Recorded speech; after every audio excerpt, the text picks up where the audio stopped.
Yeah, so I will talk about the exam, not every little detail, but I'll go over, kind of what it's going to look like. Um, Unlike the regular exams, the final exam is the same amount of time but twice the material, which means I can't cover everything, but I do want you to know it, all the stuff we've had in the quarter. So there are going to be some things I'm going to say it might be this, it might be that. Whereas in the first exam and the second exam, I was able to cover every single topic that we had, basically. And this time we're not going to. But I can talk about the problems and look at them. What I've got is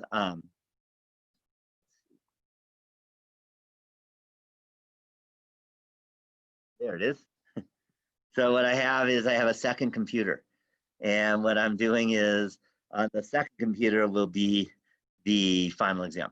And that way I can look at it and I'll be taking my eyes back and forth. I'll try to do my best to make sure my voice is right at the microphone. Otherwise, I know it doesn't work. But let me know if you can't hear me because I'm looking at the other screen, looking at the test, and then I'll repeat myself. So that is a plan. Are there any questions at all about anything before we get going? Any questions?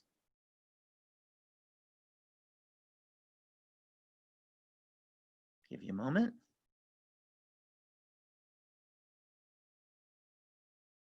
Okay, if there's no questions, let's talk about the exam that you just took. No, the final's not mandatory, but if you want to pass the class, you need to take the final. I don't make you do anything. So I could talk about the final. Definitely, nothing's mandatory. Birth and death, that's the only thing. So let me go ahead and share my desktop.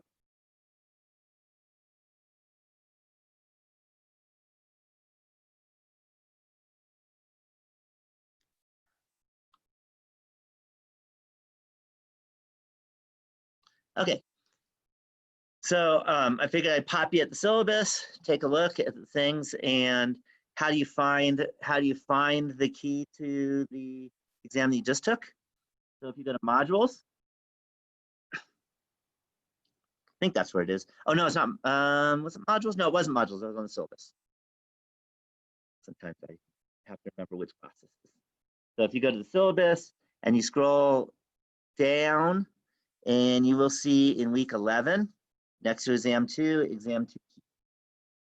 Okay, and again, this is open for you guys too. This isn't anything hidden from you. And this is the key to the exam, and I want to go through it. And please ask any questions if you have as we go through. All right, everyone got number 1 right. So that was good, which is, your name is, and you were able to sign off that you would be honest. So that's number 1. Now let's move on.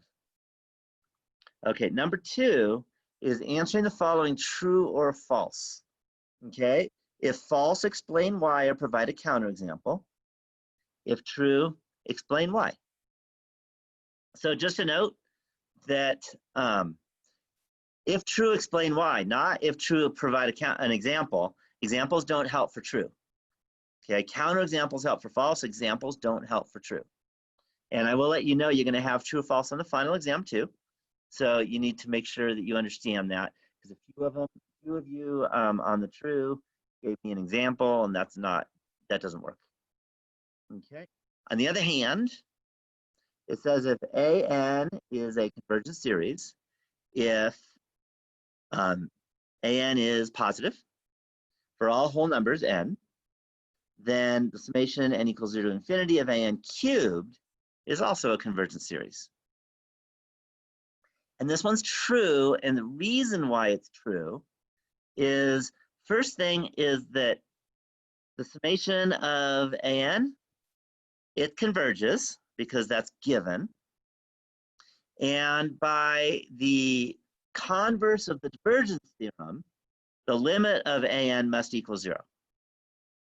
Okay, because if it wasn't equal to 0, then the divergence theorem would say that it is divergent, which it isn't, it's convergent.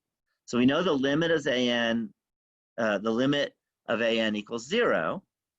So that means for large n, an must be less than 1. If it's close to 0 and positive, then it can't ever be 1 or bigger. So if you have a number less than 1 and you cube it, you get a smaller number. So an cubed is less than an. So for example, if an were a half cubed would be an eighth, and an eighth is less than a half. But so the idea is the cubing function gives you a smaller number than you started with, as long as you're less than 1 and greater than 0. Okay, so therefore, by the comparison test, we know that the summation of a cubed must converge. So I want to ask you, are there any questions on question 2? Any questions? Okay, a lot of you said true.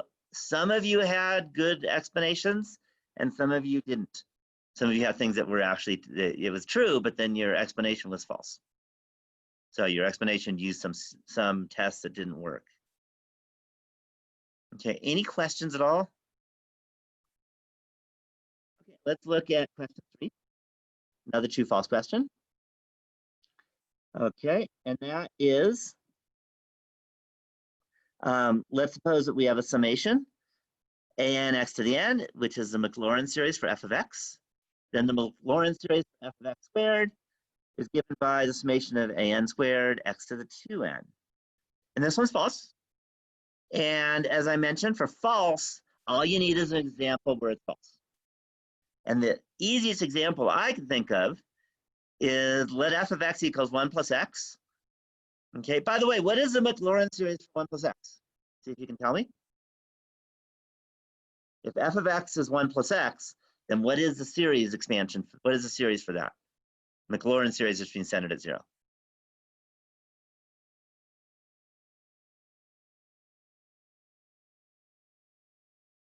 So see if you can tell me.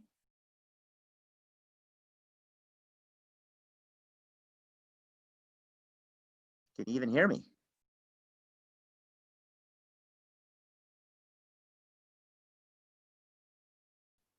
So what's the Maclaurin series for this function 1 plus x?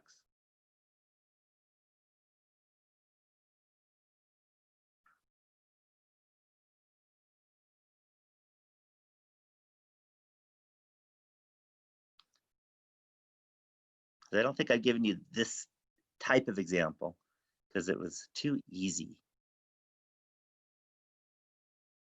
I don't see y'all jumping in. Does that mean you can't hear me, or does that mean you don't know? Or does that mean you're having breakfast and not paying attention and I should wait till you're done? So what's the Maclaurin series for the function 1 plus x?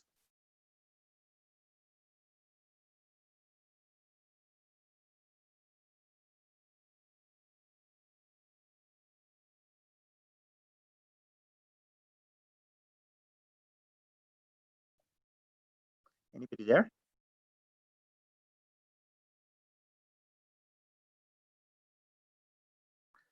Give you a moment. Or maybe there's technology issues and I'm not in anymore.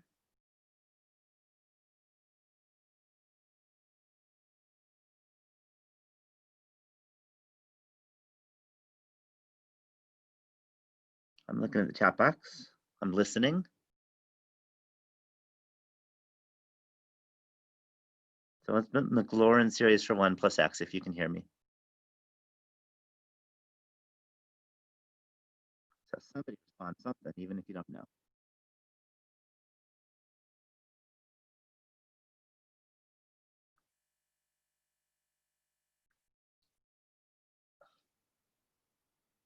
So what do you get?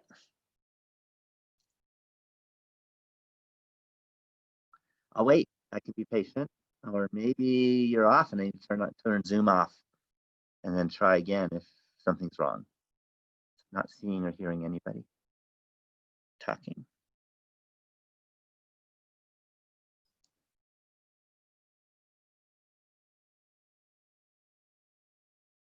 Now I'm a little worried. Can you hear me? Aha. At least I got one answer. Summation 1, 0, negative 1. 1 minus n plus 1 over n factorial x to the n. At least I'm not, at least it's working. That you're making it way too hard. So let's take a look at this, because I think this is important to really understand. If you want to find the Maclaurin series, well, what's f of 0?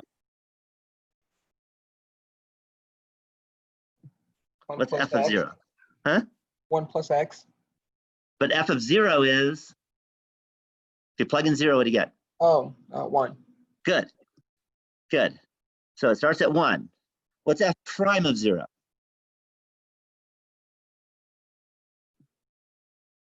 1. Good. What's the second derivative? 0. What's the third derivative? 0. What's the fourth derivative? 0. So the Maclaurin series for 1 plus x is 1 plus x. Got it? That's it. It's so easy that no one got it. Okay, whenever you start with a polynomial and you want to find the Maclaurin series, it's just the polynomial. Does that make sense? Okay, it's not a trick question. It's so easy that it's hard. Do you agree that was really easy? And similarly, so if you square that, then you get 1 plus 2x plus x squared. And the Maclaurin series for 1 plus 2x plus x squared is 1 plus 2x plus x squared. It's a polynomial. That's the whole point about Maclaurin series, is it gives you a best polynomial fit. And if you have to go to infinity, you go to infinity, but you don't if you have a polynomial. And certainly if you look at 1 plus 2x plus x squared, that's not the same thing as just squaring 1 and then squaring the 1 in front of the x, because that would just give you 1 plus x. Okay, actually it would give you 1 plus x squared because you'd have x to the 2x. And it misses the middle term. So the reason that this is false is that you get cross terms when you square. Okay, a plus b squared is not a squared plus b squared. Okay, and if you have an infinite number of terms you're adding and you square it, then that's not the same thing as squaring each one of them, and that's it. Is that clear? So a lot of you had trouble with the reasoning. Most of you had true. I mean, most of you had false, but most of you didn't really have a reason, or you thought you had a reason, but it really didn't work. So either you just come up with an example like this, very simple, or you just say there's cross terms when you square because you got to do this infinite FOIL thing. Any questions on number 3? I want to spend time on that because that was a tough one for the group. Okay, let's look at number 4. Number 4 is determine the radius and interval of convergence for the following series. And then it says, be sure to state each test you're using. And yes, if you didn't state every single test you used, I took off points. So that is important to note. And we have x plus 2 to the n over 6 to the n minus square root of n. Okay, and remember there's a 3-step process. The first step is to use a ratio test. So let's use a ratio test. And the ratio test says that you take your series, where you see an n, you put an n plus 1. And then you multiply by the reciprocal. That's the ratio test, which is the same thing as dividing by the an. So that's what we get. And then what we do is rearrange. So I see an x plus 2 to the n plus 1. I see an x plus 2 to the n. Put those together. I see a 6 to the n, a 6 to the n plus 1. Put those together. And then I see the n minus root n, and then n's and root n stuff. Okay, notice x plus 2 to the n plus 1 over x plus 2 to the n is x plus 2. 6 to the n over 6 to the n plus 1 is 1 over 6. So I can say this is x plus 2 over 6. And then what I could do is I could take the third piece, the third factor, and I can divide top and bottom by n. That's the easiest way of doing that. When I do that, I get 1 minus root n over 1 plus 1 over n minus root n plus 1 over n. Any questions on that? So notice that if n goes to infinity now, 1 minus root n over n goes to 1, and 1 plus 1 over n minus root n plus 1 over n goes to 1 also. Anyone lost on that plugging in infinity or looking at the limit as opposed to okay, and one thing, and a few of you forgot this, is you have to have absolute values. When you're doing the ratio test, we use absolute values. So that you get the absolute value of x plus 2 over 6 is less than 1. Okay, so a lot of people had trouble with the algebra. And it's hard for me to tell you what to, say what to say other than algebra is important. Okay, so then we can multiply by 6 and say x plus 2 in absolute value is less than 6. So if x is 4, you get 6. If x is negative 8, you also get 6. So that tells you that by the ratio test, the series converges in the interval negative 8 to 4. Any questions on that? Okay. It also, by the way, says that the radius of convergence is 6. Because if you take 4 minus negative 8 divided by 2, you get 6. So now step 2 is to plug in the left endpoint. So if you plug in x equals negative 8 into the original series, notice negative 8 plus 2 is negative 6. Negative 6 over 6 is negative 1. So that gives me the summation of negative 1 to the n over n minus root n. Any questions on that? Okay, that's an alternating series. And the limit as n goes to infinity of 1 over n minus root n is equal to 0. Because n is the dominant term, you get 1 over infinity. Okay, terms are also decreasing. So by the alternating series test, the series converges at x equals negative 8. Okay, any questions on the step 2, the finding the left endpoint? Okay, now the next step 3 is to find the right endpoint. Well, the right endpoint is 4. So if I plug in 4, 4 plus 2 is 6, and we get 6 to the n over 6 to the n. Those cancel, and we just get the summation n equals 2 to infinity of 1 over n minus root n. And notice that 1 over n minus root n is greater than 1 over n. Because n minus root n is smaller than n. If you subtract something, you get something smaller. So then, because of that, and the fact that the summation of 1 over n diverges by the harmonic series test, we know that the summation 1 over n minus root n also diverges by the comparison test. So therefore, the interval of convergence does not include the right endpoint. Did I lose anyone through that argument? Any questions? Hold it for a second so you get a chance to read, because I'm going kind of fast. Any questions on that? Okay, then you put it all together. It converged at negative 8. It diverged at 4. So that means negative 8's included. You put a little square bracket. And 4 is not, so you put a parenthesis. And you get negative 8 to 4, including negative 8, not including 4. Any questions at all on question 4? Okay, let's move on to question 5.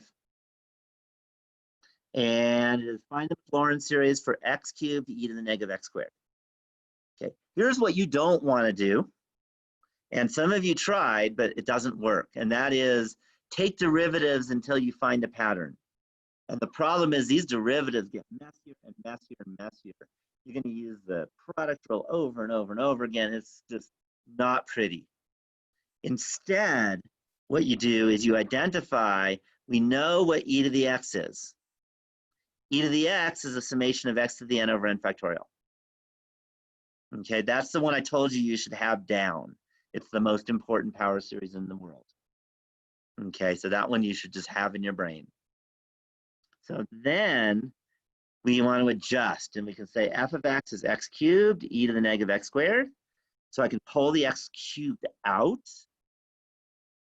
And then what I can do is I can replace the x right here in the x to the n over n factorial with a negative x squared. Then I do some basic algebra. I can bring the x cubed inside. I can pull the negative out as a negative 1 to the n. And x squared to the n is x to the 2n.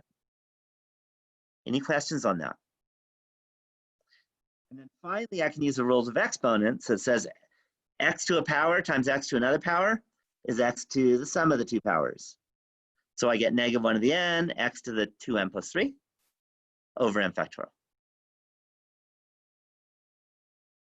Any questions on doing number 5? Any questions?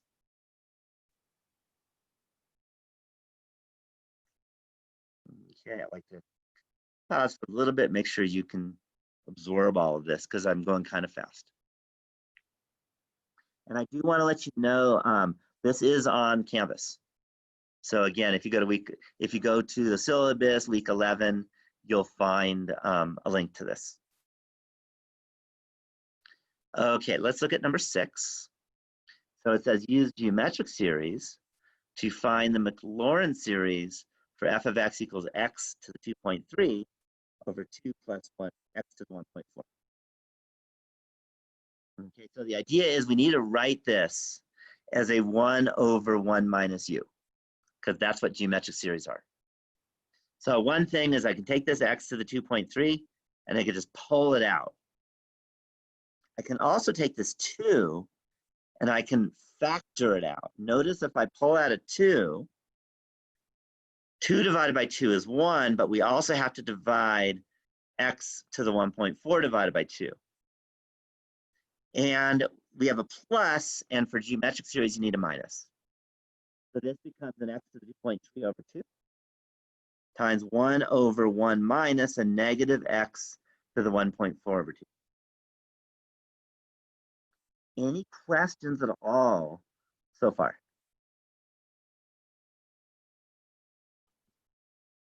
Okay, if there's no questions, let's continue on. So next, what we do is we use the geometric series formula that says 1 over 1 minus u is a summation of u to the n. Our u is negative x to the 1.4 over 2.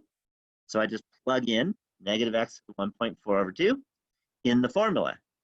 We still have the x to the 2.3 over 2, and then times the summation of x, negative x to the 1.4 over 2 to the n. And now I just clean it up a bit. I can take the x to the 2.3 over 2, I can bring it inside. I can take this negative, and I can split the negative and the x to the 1.4 over 2. So I get a negative 1 to the n. I can take the 2 to the n and take that out as 1 over 2 to the n. And I'm left with x to the 1.4 to the n. Any questions so far? A lot of pieces. Okay, then finally, let's put more together. The negative 1 to the n stays. 2 times 2 to the n is 2 to the n plus 1. And that's in the denominator. And then I use rules of exponents. X to the 1.4 to the n is x to the 1.4n. And I'm going to multiply it by x to the 2.3, and that means add the exponents. So the final answer is a summation of x to the 2n plus x, negative 1 to the n over 2 to the n plus 1 times x to the 1.4n plus 2.3. Any questions on part A? Any questions? Give you a moment to absorb it because there's a lot there. But there's nothing like super tricky or anything like that. It's basically geometric series and algebra. That's all it is. And it's stuff we've done before. Okay, then part B is now we're supposed to integrate. And the great thing is this is supposed to be very easy once you do part A, because we can say the integral of f of x dx, you can switch the integral and the sum, and you can write that as the summation of the integral of f of x, and what we have is negative 1 to the n over 2 to the n plus 1, x to the 1.4n plus 2.3 dx. Then you just pay attention. Don't forget it's dx. So x is the variable, n is not the variable. So that means that -1 to the n over 2 to the n plus 1, that's just a constant in terms of the integral. That stays there. And then we just have x to a power. And when you integrate x to a power, that's x to the power plus 1 over the power plus 1. Well, 1.4 plus n, I have 1.4n plus 2.3 plus 1 is 1.4n plus 3.3. Just add 1. Okay, and that, you know what? This is a mistake. That dx shouldn't be there. I apologize. Maybe I'll fix that now while you're looking.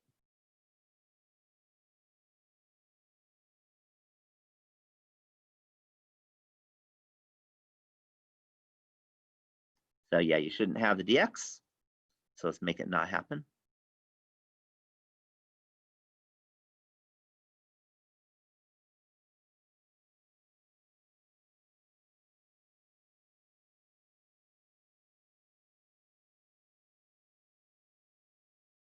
Okay, so now the dx isn't there anymore. Apologize for that dx.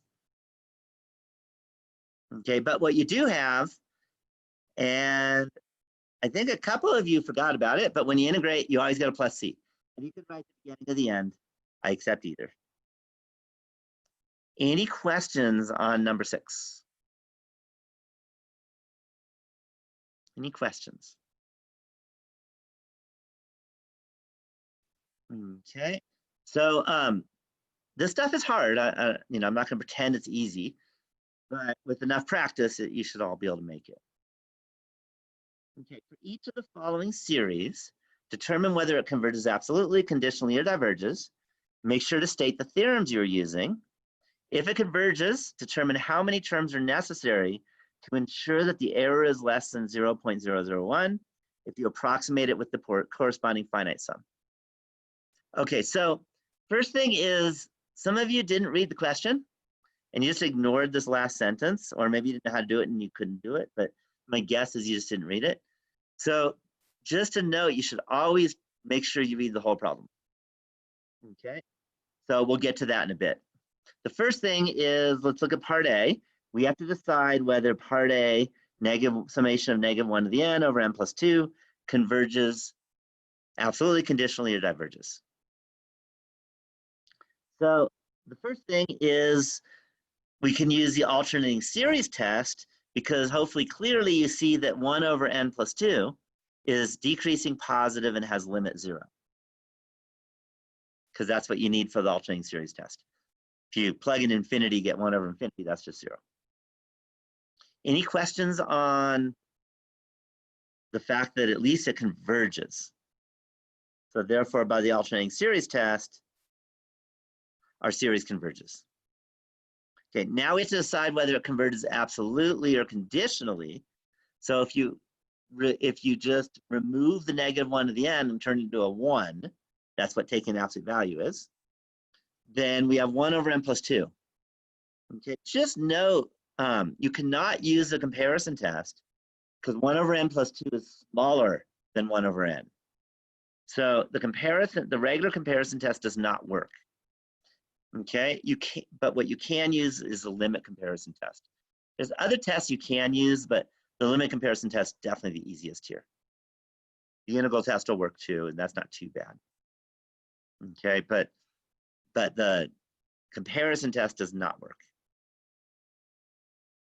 Okay, so we take the limit of 1 over n plus 2 over 1 over n, and that's the limit is n over n plus 2, and that's 1.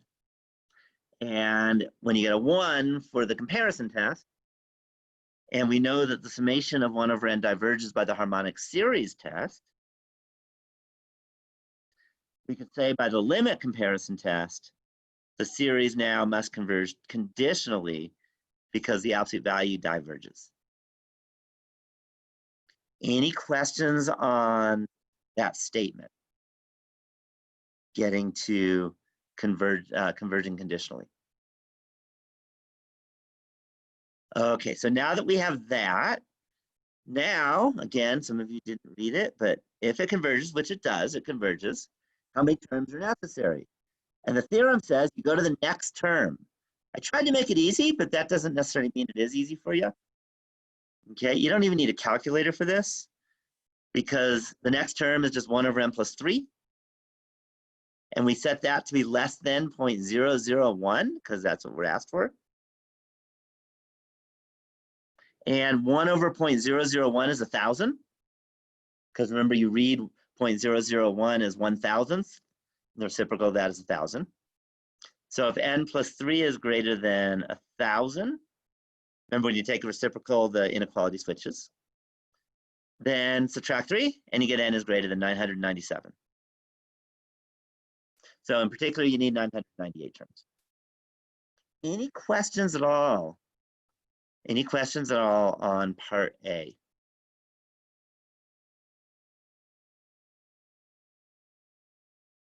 Any questions?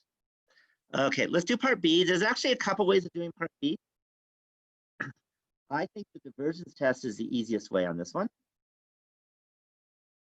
And what we can do, and you take an absolute value for the divergence test, that's fine. You get rid of the -1 to the n, because we're just trying to show if it goes to 0 or not.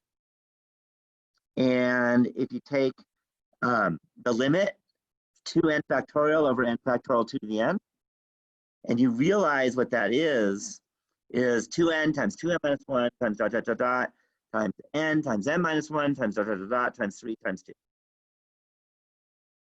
And n factorial is n times n minus 1 times dot, dot, dot, 3 times 2. Okay, so I wrote it that way so we can cancel. And then times 2 to the n.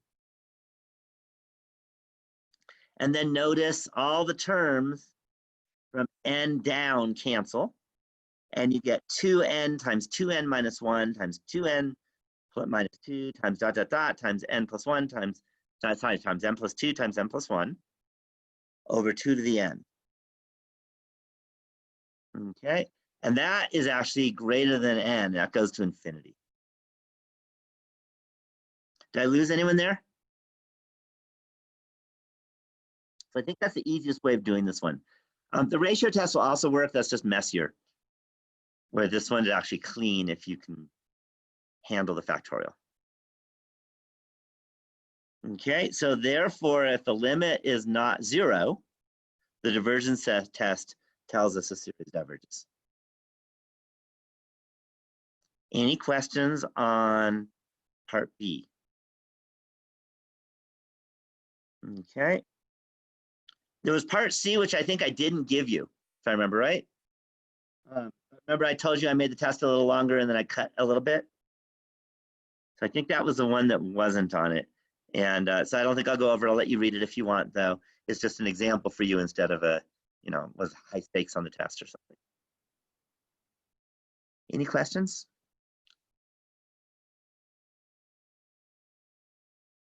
Okay, let's go and look at number 8. So question 8 says, find a third-degree Taylor polynomial centered at x equals 3 to approximate the function f of x equals natural log of 2x minus 1. So this is for the third-degree Taylor polynomial. What we need to do is we need to just find the 0th, 1st, 2nd, and 3rd derivative. Where some people made a mistake, actually, is that I think you didn't know what it means to say third-degree polynomial. So third-degree polynomial means you must have a cube. It does not mean 3 terms. It means you stop at the x minus 3 cubed. So some of you stopped at x minus 3 squared, and that's not correct because that's not third degree, that's second degree. Any questions on that issue? So don't get confused between third degree and 3 terms. Okay, so that was just one thing I figured I mentioned because there were some mistakes on that. All right, so f of 3 is 3 times 2 minus 1 is 5. So it's natural log of 5. F prime of x is 2 over 2 minus x. Some of you forgot the chain rule. That's not good, by the way. You need to remember your beginning calculus. And So we do that. And then f prime of 3, plug in 3, and you get 2/5. Any questions so far? Okay, then we take a second derivative. It helps to think of this as 2 times 2x minus 1 to the negative 1. And that gives you, by the chain rule, negative 4 times 2x minus 1 to the negative 2. And then we plug in 3. And if you plug in 3 again, 2 times 3 minus 1 is 5. 5 squared is 25. We have a negative exponent, so it's down at the bottom. And the negative 4 is still there. And there is f double prime of 3. Okay, now we take a next derivative, a third derivative. Notice 4 times 2 is 8, times another 2 is 16. And you get 16 times 2x minus 1 to the negative 3. And then f triple prime of 3. So 2 times 3 minus 1 is 5. 5 to the negative third is 1 over 125. So it's 5 times 5 times 5. 5 times 5 is 25. And then 5 quarters is $1.25, if you remember. So 125. Okay. And the 16 is still on top. Okay, so then we just use the Taylor's polynomial theorem, which says we take the first term plus the second term times x minus 3 plus the third term divided by 2 factorial times x minus 3 squared, and then plus the third derivative divided by 3 factorial times x minus 3 cubed. And then I didn't require you to simplify it, but I did just for fun. And that's what I got. Any questions at all on part A of number 8?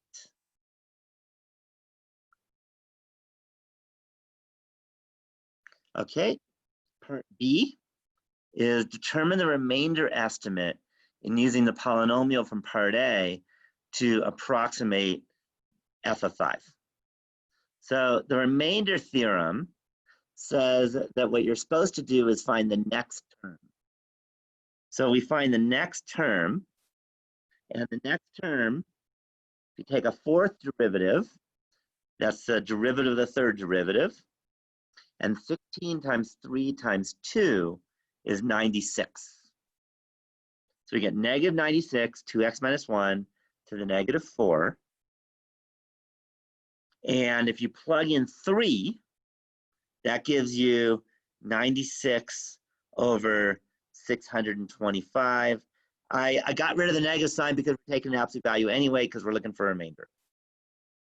So that's just a note. That's why, even though it's not quite equal, the absolute value is equal. Okay, so the next term is 96 over 625 divided by 4 factorial times x minus 3 cubed. Okay, then the remainder, if we're looking at f of 5, then it's going to be the number in between 3 and 5 that makes x minus 3 cubed the largest. Okay, and that'll be the maximum remainder. And x minus 3 cubed is an increasing function, so the maximum happens at 5. Any questions on that? So just plug 5. And when I plugged in 5 and simplified, I got 32 over 625. I didn't care about simplifying numbers, by the way. So if you kept it with, messy fractions, that's fine. Any questions at all on number 8?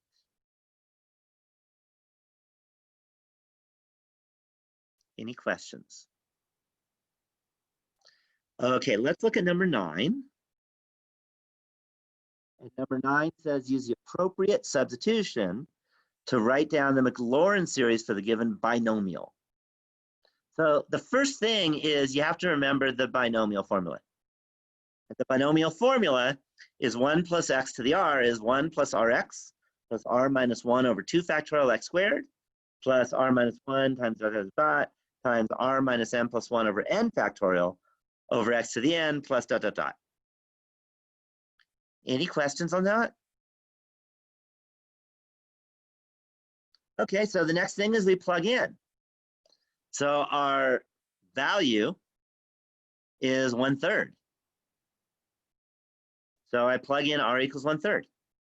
And you get 1 plus 1/3 times, and by the way, x, instead of x, we have a 2x. So 1/3 times 2x. And then 1/3 times 1/3 minus 1 over 2 factorial times 2x squared. Plus dot dot dot plus 1/3 times 1/3 minus 1 times 1/3 minus n plus 1. There's dot dot dots in the middle. Over n factorial times 2x to the n plus dot dot dot. And that's it. Okay? If you felt like simplifying it, you could, but it's kind of messy anyway. But the point is, it's not enough to just give me the first 3 terms. A bunch of you did that. That's not a series, that's a polynomial. You have to give me the general term with dot dot dots. Okay, you could use summation notation, and that's fine too. So you could do a summation of just this general term here, and that's fine. Any questions at all on number 9? Any questions? I'll let you look at it for a minute while I drink.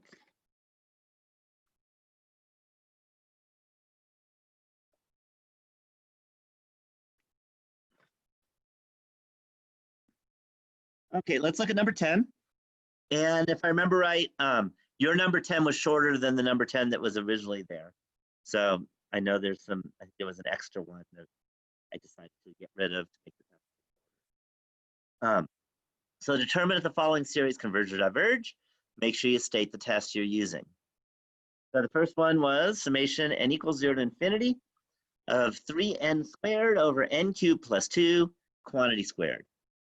Just note, because a bunch of people said this, this is definitely not a p-series. Why is this not a p-series?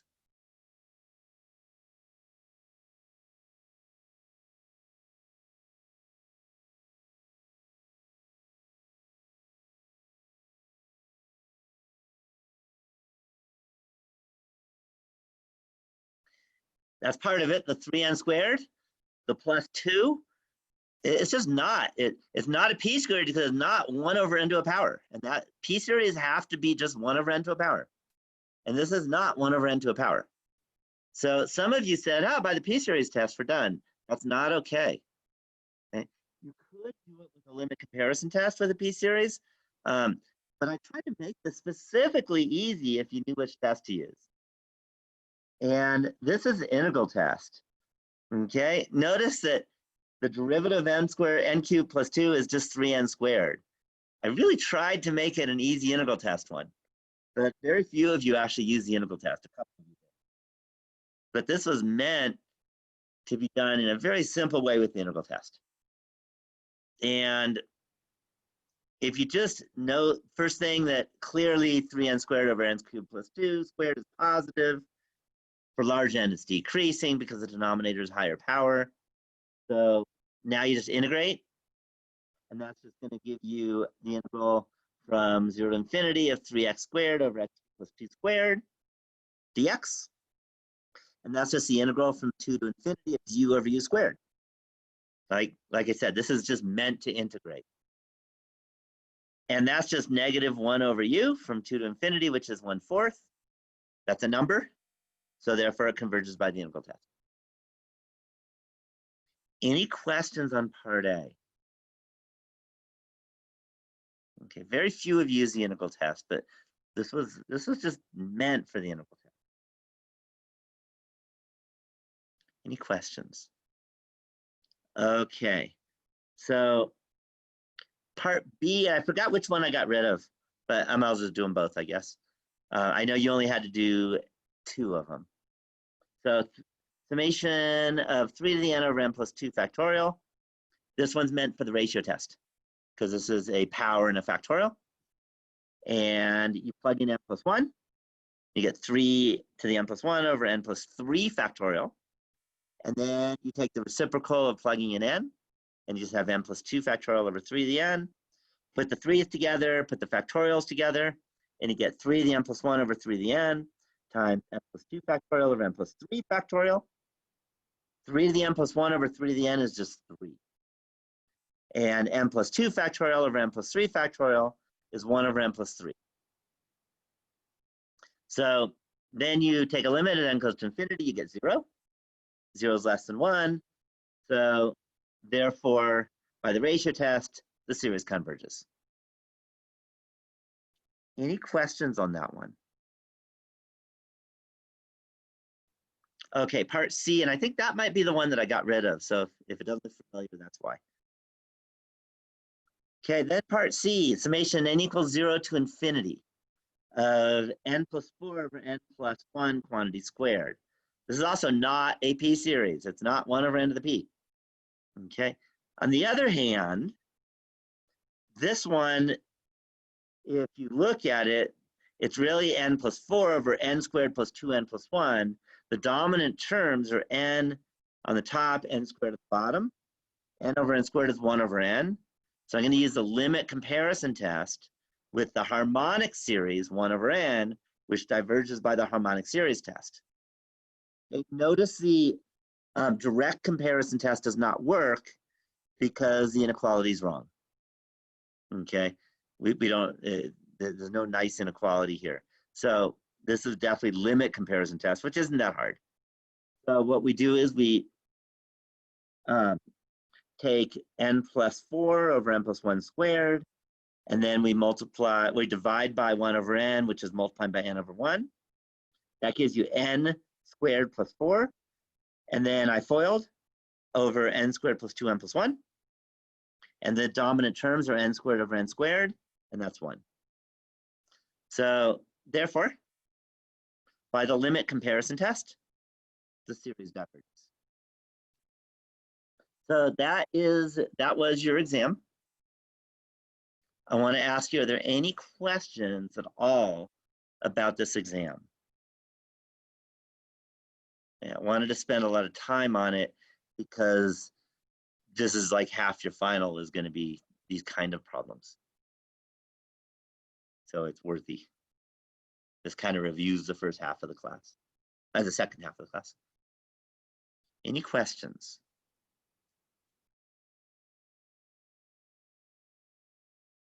Okay. If there's no questions, then what I'm going to do is I'm going to move on and talk about the final. And my plan, by the way, is talk about the final and then answer any questions you have. We might end early. So yesterday in my stats class, we ended a little bit early because there weren't a lot of questions.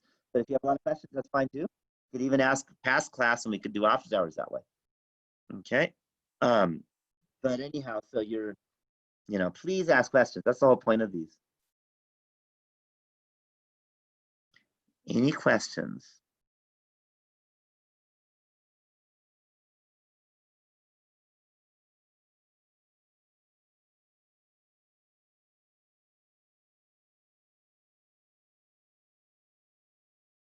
Give you a moment. Okay, just a note to remind you. Oops.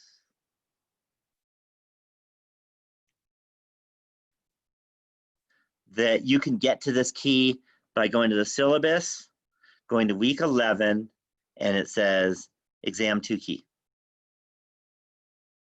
that clear? And then that gets you there. Okay, so that takes us to the final exam. I thought I fixed this. Let me look at it again. Yeah, 10 to 11:50. Let me double check. I fixed it everywhere. I don't want a disaster happening. Yeah. Let me fix it now that we're speaking so you don't get confused. I fix it in one place and not the other. And I do that sometimes. Let me know if you ever notice something like that.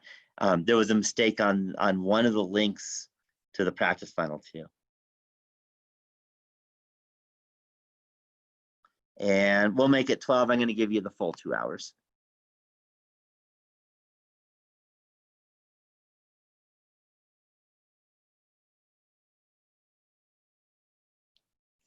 Okay, so just a note, there is a practice final. There's 2 ways of finding it. One is clicking the final exam here, and the other is clicking the final exam here. And it should be the same link. Let me triple check. Yeah. And this sends you to this practice final. And believe it or not, any guess on when I wrote this practice final?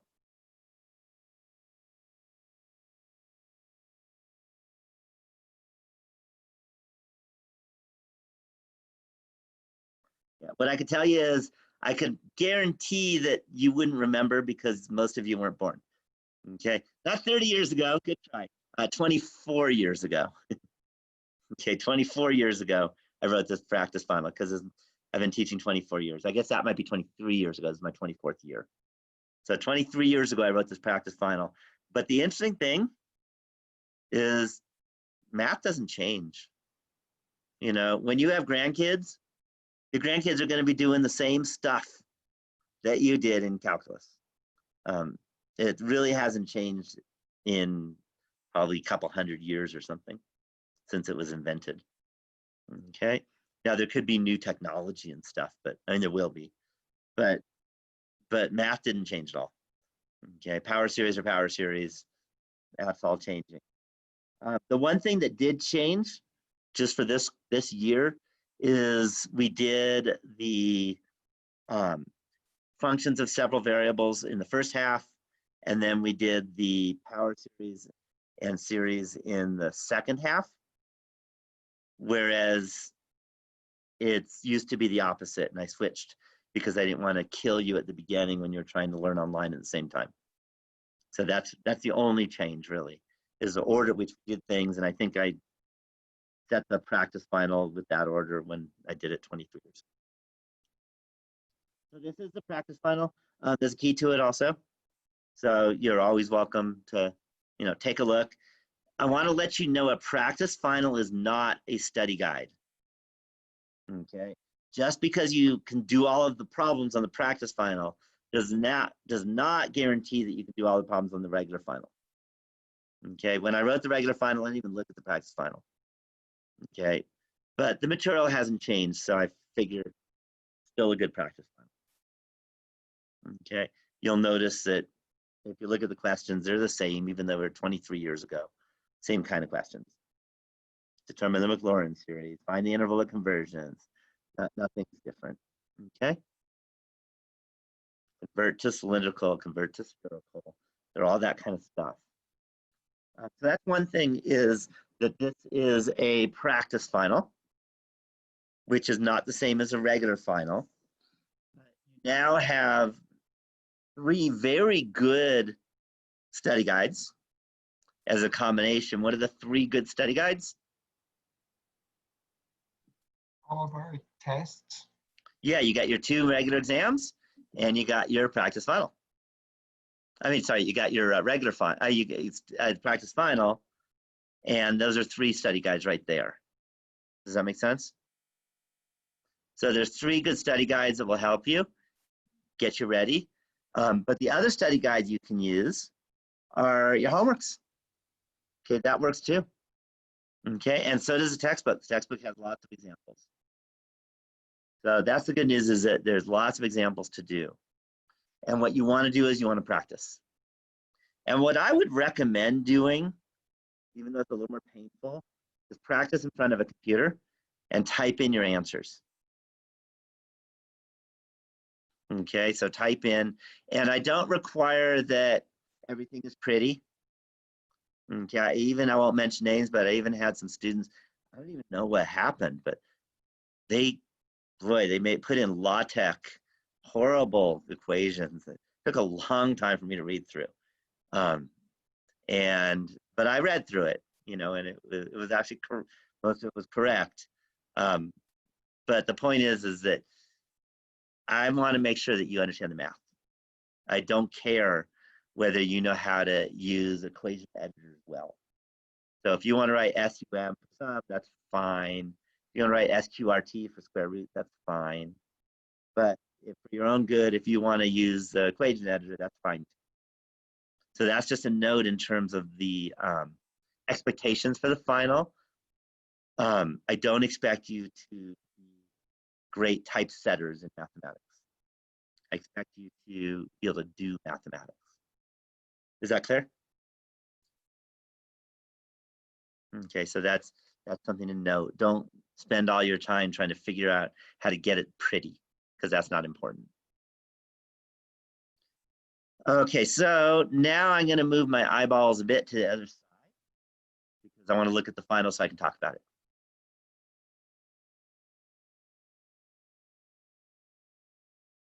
All right, you all know what question number 1 on the final is. Can you tell me? Your name. Yep. Okay, but it's not just name, it's name signing that you're not cheating. Okay, that you're not going to be talking to anyone else or communicating with anyone else. Okay, if you have a small child, that's different. You're allowed to talk to your small child to tell them to use a bathroom or whatever. But no adults, and adults by definition are puberty, post-puberty. So you can find someone that's 11 years old that can help you in calculus. I'll be really impressed, but you won't. So the point is that you're not allowed to talk to anyone else, and it watches you. So it'll red flag, and then I'll take a look, and I'll find it. And then, by the way, you get a 0. That'd be really bad. You're also not allowed to get your smartphone out and start looking at it and trying to find things that way. Proctorial also will be able to check that and know that you're doing that. So that's just a note, is that's what the name is all about, is you are signing a note of honesty that you're not going to be cheating. Okay, so that's number 1. If you forget your name, you got other issues, by the way. Much worse issues than not knowing calculus. That's problem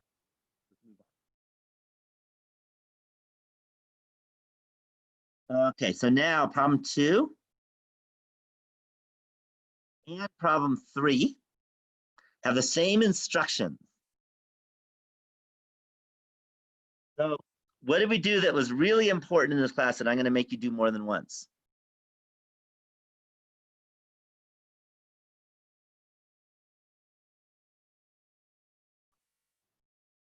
True or false, but I wouldn't call it important in the class. That's just kind of a style of questions, but actually some math that we had to do.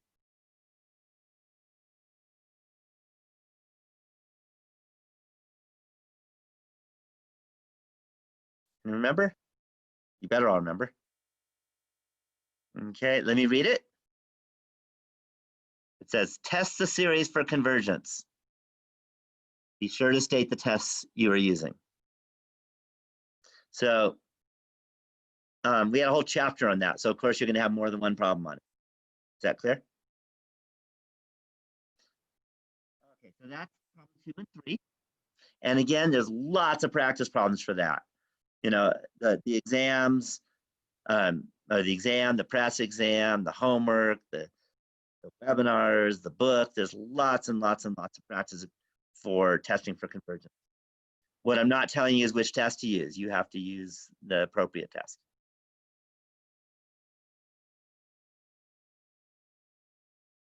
Okay, question 4.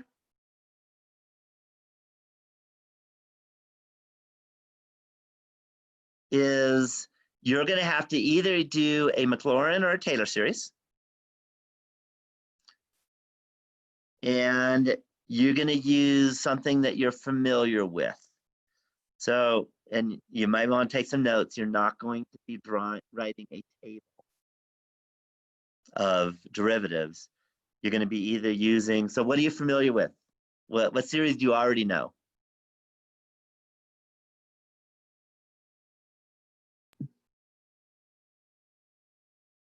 The hint is there's 5 series that we've talked about. Yeah, so you have e to the x, cosine x, sine of x. Interesting. Tell me what tangent of x is. because I don't know the tangent of x. Maybe you think you know it, but tangent of x is brutal because that involves division of power series, and I told you I'm not testy on that. But not tangent of x. So 1 over, not quite 1 over x, 1 over 1 minus x. Okay, so if we're talking centered at the origin, then 1 over 1 minus x is what you want to be thinking about, which is the geometric series. And then there's one more that's really important.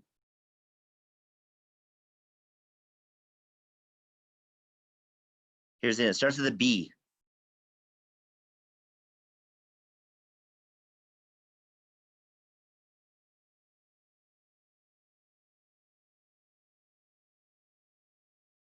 Here's another hint. We did it pretty recently. Yeah, binomial. Okay, so you're going to have to do one of those, and the right one, of course. You know what I mean? So if you study and practice, then it should be clear which one's the right one. But you'll have to figure that out. And there's going to be adjustments. I'm not just going to have you find the, power series for the x. Okay, it'll have other stuff, kind of like the test did, where you have to massage it a little bit and do substitution stuff. Okay. So that's what question 4 is. Any questions on that? Okay, question 5.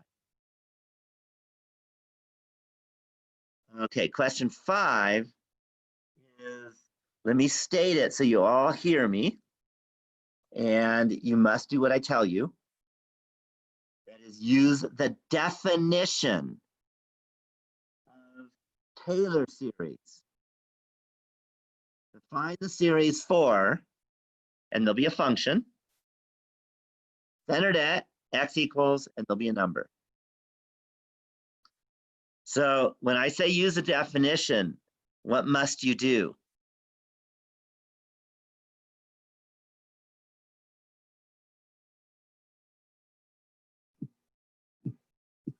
Prove it. Table. I'm not sure what you mean by prove it. Definitely you don't have to prove that Taylor series converge. Yeah, make a table. Okay, make a table, find the derivatives, look for a pattern of the derivatives. And the definition, remember, was a summation of f, the nth derivative of f evaluated at c over n factorial times x minus c to the n. You need to know that definition.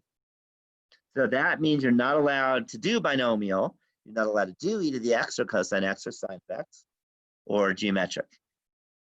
Is that clear? So notice that number 4 and 5 are very different questions, even though they ask for the same thing. Is that clear to everyone? Okay, and if you do not use the definition, I will take off a lot of points.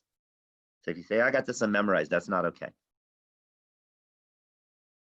Okay, so that's question 5. Question 6. Question 6 is define the interval of convergence and show the test you're using. All right, 3 steps. What are the 3 steps? Use the ratio test. Yeah, step 1 is use the ratio test. What's step 2? And then use another test, 2 other tests to prove, to find out if they're bounded. You're probably thinking right. Your language isn't right, but you're thinking right.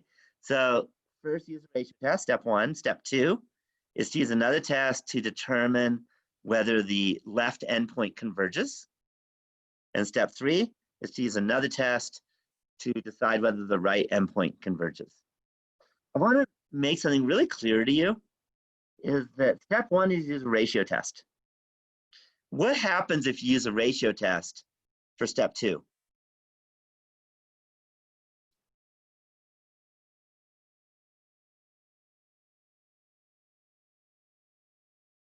Because I know a couple of you did that on the second exam. What happens if you use a ratio test for step 2 or step 3, by the way? Yeah, you have to get 1. It's guaranteed to fail. So don't even try to use a ratio test for step 2 or 3 because it's not ever going to work. Got it? Ratio test always fails for step 2 and 3. Because that was the whole point, is the endpoints are where you get 1. So obviously it fails. Is that clear? So I'm going to save you that headache because I noticed that some of you used the ratio test and then you wrote test fails and you gave up. So don't give up. Just means you need a different test. Okay, but don't use a ratio test for 2 and 3, but do use it for 1. Got it?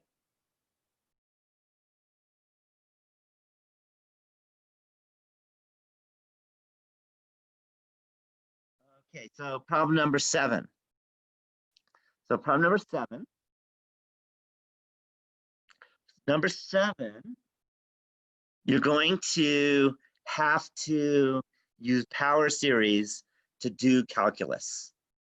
When I say do calculus, I mean one of 3 things, but 3 things, or 4 things, sorry. One of 4 things.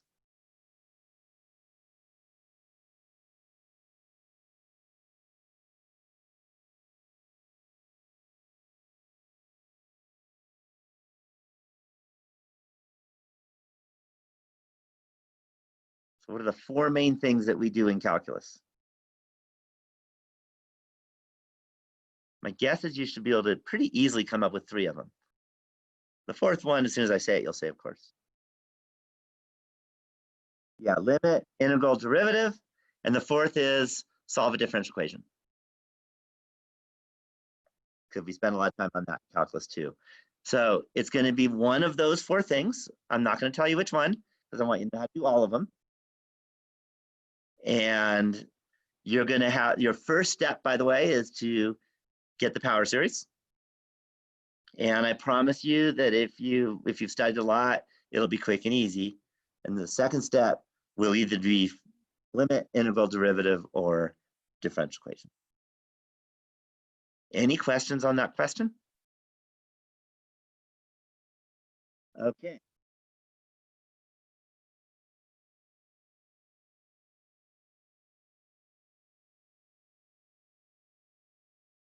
All right, so just to let you know, that's the end of the most recent stuff. Okay, I'll call it, that's the end of the stuff from the second exam. The rest of the test comes from the first exam. Okay, or not from the first exam, but from the topics that the first exam covered. All right, so problem number 8. Let's see how it explains it.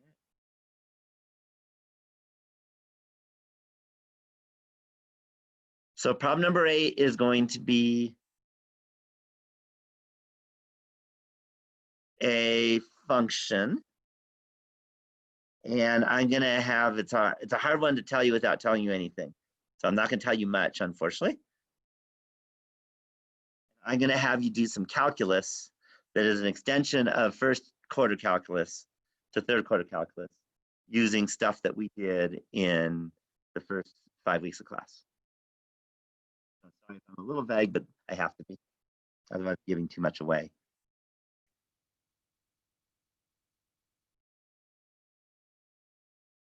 Okay.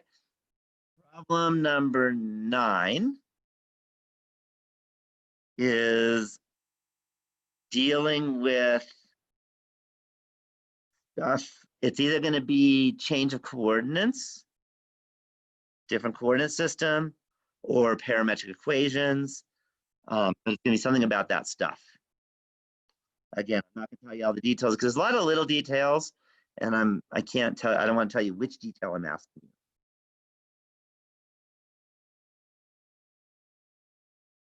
Okay, problem number 10. Problem number 10 is going to have something to do with max, min, relative extrema, that kind of stuff. So remember, we had some sections on that. There was a first derivative test, a second derivative test. There was a Lagrange multipliers. So it's going to be that kind of stuff. Okay, I know it's been a while, which means you need to practice, especially if you forgot that stuff. Number 11.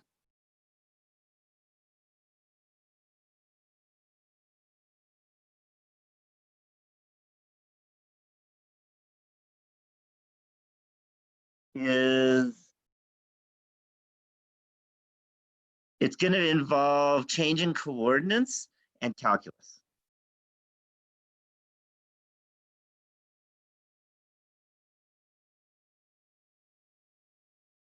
Number 12 involves vectors.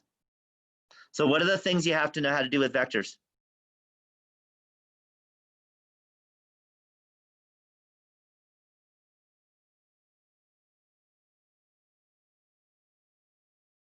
You got dot and cross.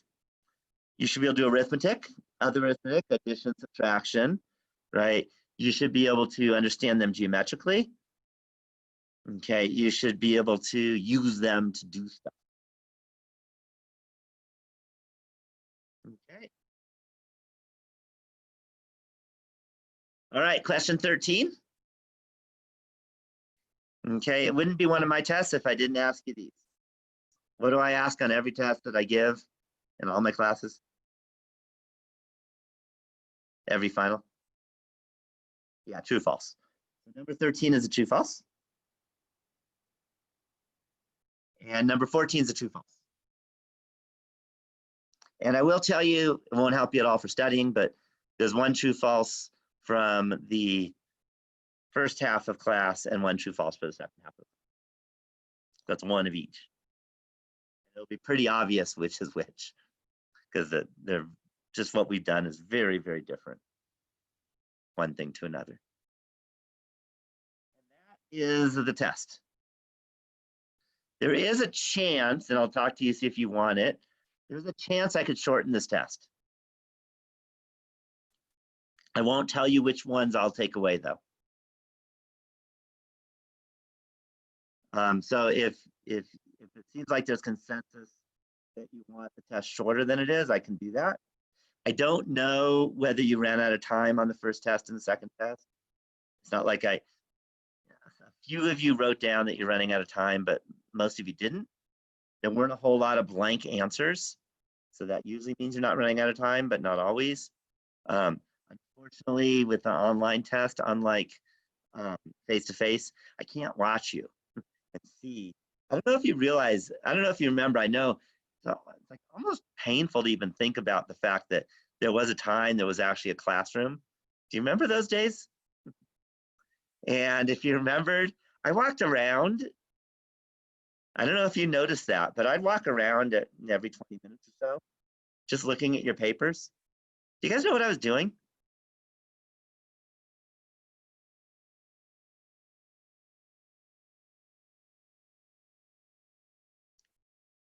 Okay, my guess is you probably didn't. No, I wasn't judging you. Don't do that. I judge you when I grade. I don't judge you while you're taking it. No, what I was doing is I was looking to see how much progress you've made, to see whether I need to remind you to go a little faster as a group. Unfortunately, I can't do that with the online test. I don't get to see what you're doing. You know what I mean? There's no real-time visual. So I have no idea whether you run out of time or not. Whereas in a face-to-face regular old exam, I can walk around.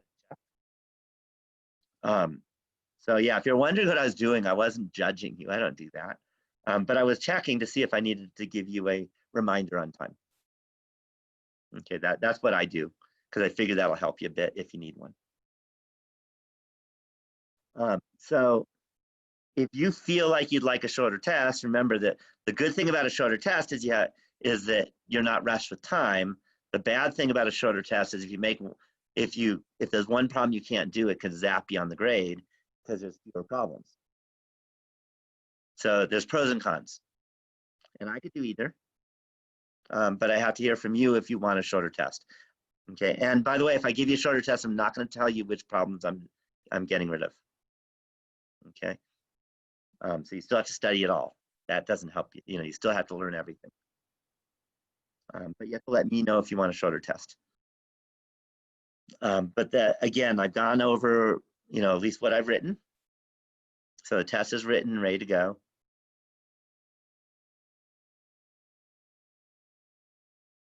My guess is I'd probably remove one problem from each section. When I say section, I look at this as a 2-section course. Does it feel like it? Yeah. So I'd probably move one from each. Because if I moved an odd number of problems, then it's not weighted right. Does that make sense?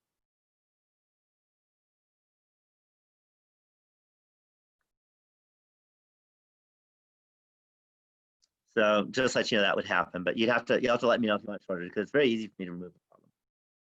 Okay, it's no problem. But again, I don't want to do that unless you want me to. I'll let you do this. But if no one says anything, then I'll leave it as it is. Okay, so that's just a note.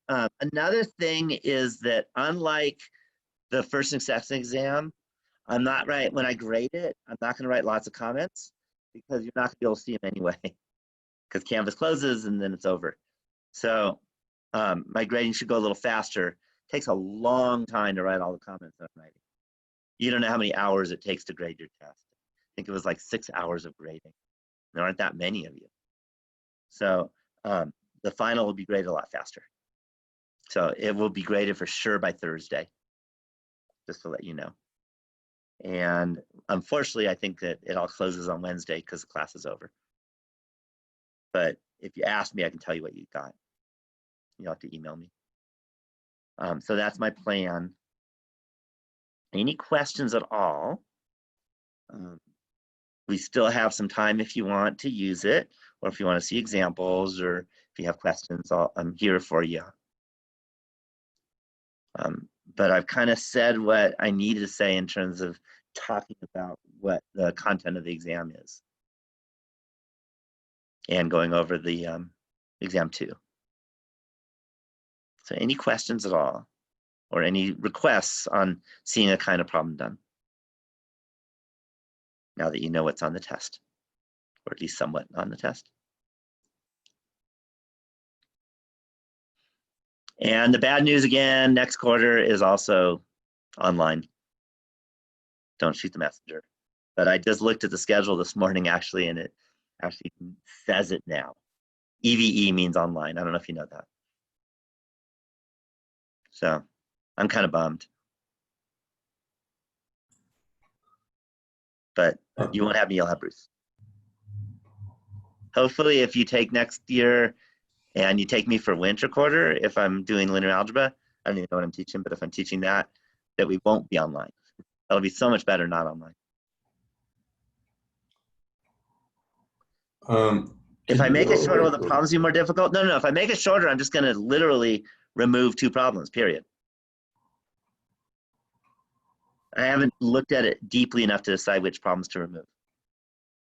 So it won't be more difficult. It won't be less difficult in terms of difficulty of problems. I don't change anything other than removing 2, and I'll adjust the problem number. So if I remove, say, problem 4, then problem 5 will be the new problem 4. Could we go over some vector stuff? I just remember, I mean, up to the first exam, there was just a lot of information. I don't know, like good places to start. And I mean, I know that really we should cover everything, but I mean, just like, I don't know. Okay, so what I'll do, this is the kind of stuff I think I need to kind of type out. Yeah. So let me get to a screen where I can do that. And in the chat box, if you want it longer, if you want it shorter, I'll take the majority. So I already have 1 request for shorter. So you have to put it in if you want it shorter, if you want it nighter, you have to let me know. Easier on me if it's shorter, less grading, but again, I want to do what's best for you guys.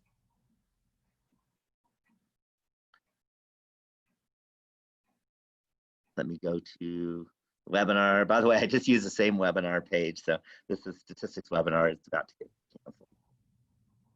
Let's just do that.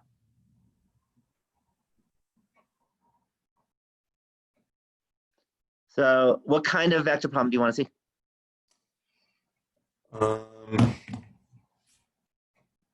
I couldn't remember. I guess I'm just trying to have a good starting point because there was so much. Like, I mean, um, I'm not like stressing about it now, but I can imagine like when I start like studying, it's gonna Yeah, there be are some details. overwhelming. There's So, cross products, there's um, dot products, right? There's addition, subtraction. There is a little bit of geometry. There's calculus yeah. with vectors. So Hold on, let me pull up my notes real quick. yeah, so I'll let you know because again, as you said, there's a lot, and we don't have time to do everything with vectors because we spent 2 hours doing that, or 4 hours or something. Yeah, it's More shorters than longer, so I'll probably shorten it unless I see longers in the chat box. oh, could we go over chain rule? Oh, okay, that's not vectors, but I can do it. Oh yeah. So chain rule. Yeah. Okay.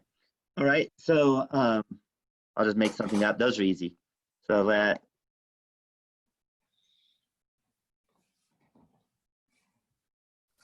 easy for me to make up, is what I say.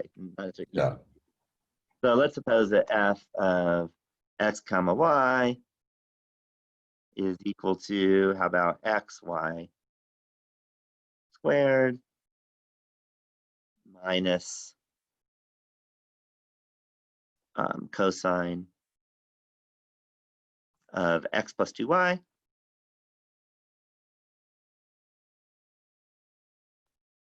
And then let's suppose that, just making something up as I go, x of uv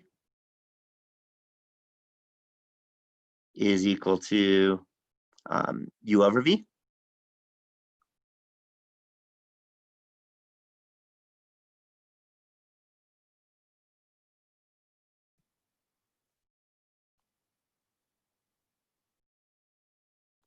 And let's suppose y of uv is equal to 2u minus v.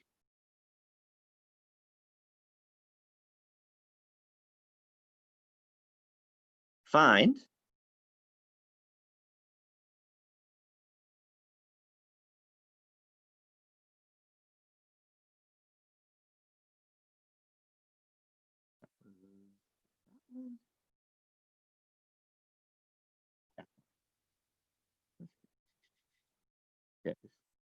del f over del y.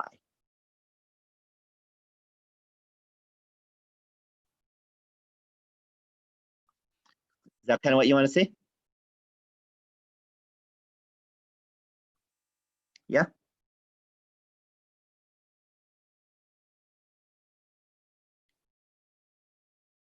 Yeah, I'm not hearing. Hopefully you're still there. It got quiet suddenly. Is that what you want to see?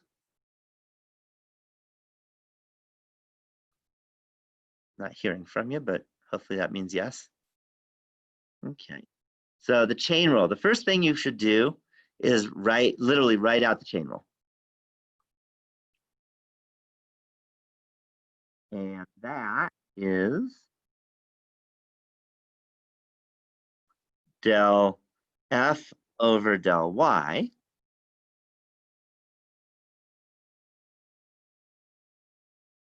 equals, and that, I'm sorry, I don't want del f over del y, I want del f over del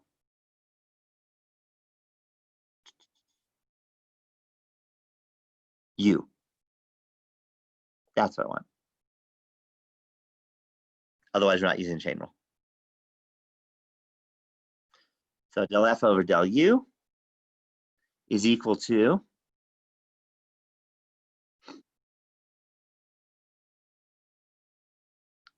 del f over del y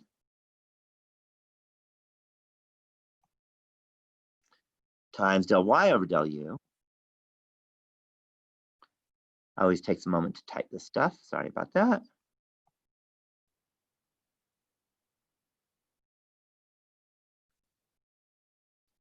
Plus del f over del x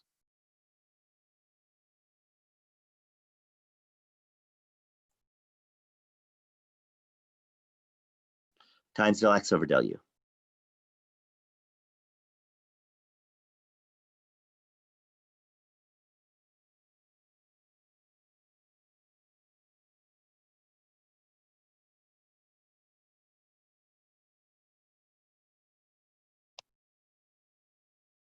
Is that clear?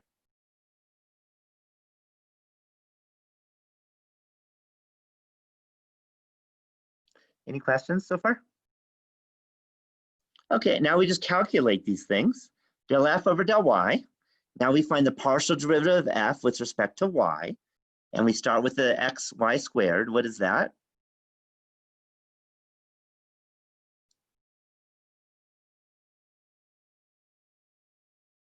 So if you find del f over del x, what's that going to be?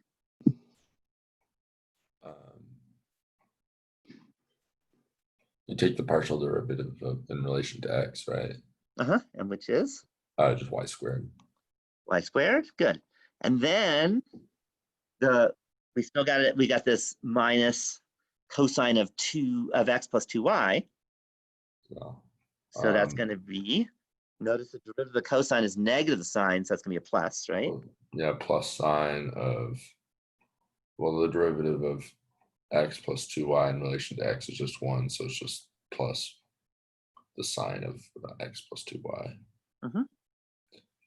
Okay, so we get that. Let's put that in parentheses, actually. And then times del y del u. Del y del u is? Just 2. So times 2. And then plus. Then it says del f del x. What's del f del x?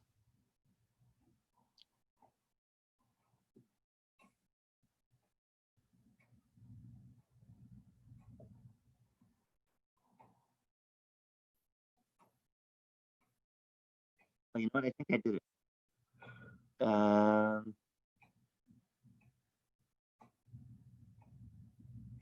Yeah, that's right. Del f del x is, I think you did x actually. I think we did x instead of y here. With respect to y here, sorry about that. With respect to y,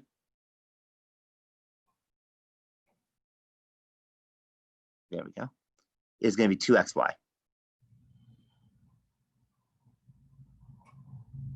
And the with respect to y here will be 2 times sine of x plus 2y.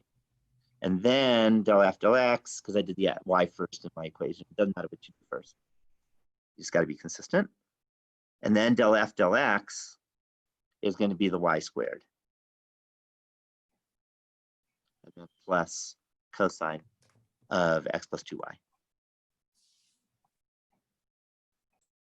And then times del x del u. And what's del x del u?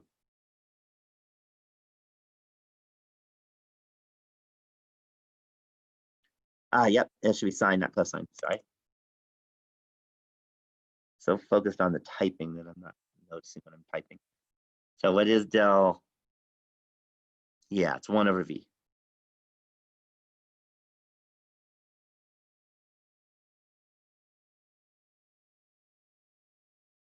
And what I recommend doing, because I make this mistake all the time, is when you're done, look at it again and see if you typed what you thought you typed. So again, del f del y is 2xy plus 2 sine of x plus 2y. That looks good. Times del y del u. Del y del u is 2. And then plus del f del x. Del f del x is y squared. Minus minus plus cosine of x plus 2y. That looks good. Times del x del u. And that's 1 over v. Looks great. Did that help? I know it's been a long time since we looked at these kind of problems. Yeah, it's just gonna, I'm just gonna have to review a lot of Reviewing is stuff. important. Yeah, yeah. Okay, and again, if you wrote the following, if you wrote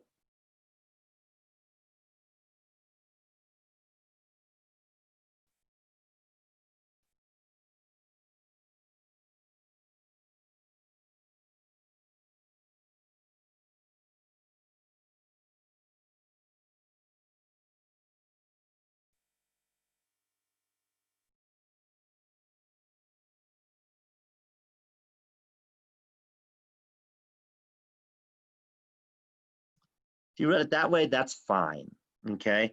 I don't grade you on like pretty math typing. Is that clear? So whatever works for you to communicate what you're doing, I'm happy enough. Any questions on that? Any other requests? We still got 5 minutes or so. Differential, so differential. So the differential is the derivative, it's basically the partials with del's after.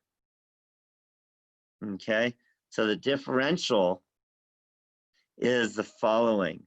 So if you have an let, and I just give you two variables, just less typing, but you could do more if you wanted.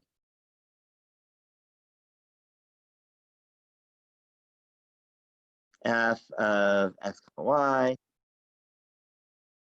be a differential function.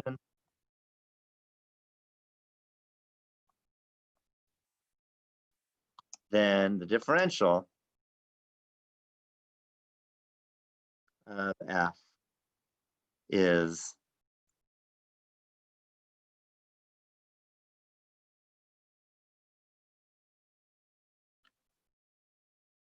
and it's a partial of f with respect to x. In fact, I'm going to do it in vector form to remind you about vectors. And that's going to be, the first is going to be f sub x, comma f sub y.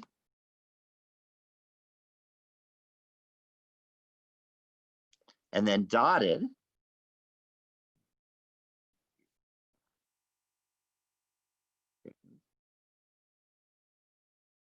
with dx comma dy. That's a pretty way of running a differential. So if you want, you could write that as f sub x times dx plus f sub y times dy. And if you have an approximation, then the dx sometimes is a delta x instead of a dx, and the dy is a delta y instead of a dy. Does that ring a bell? Is that what you were looking for?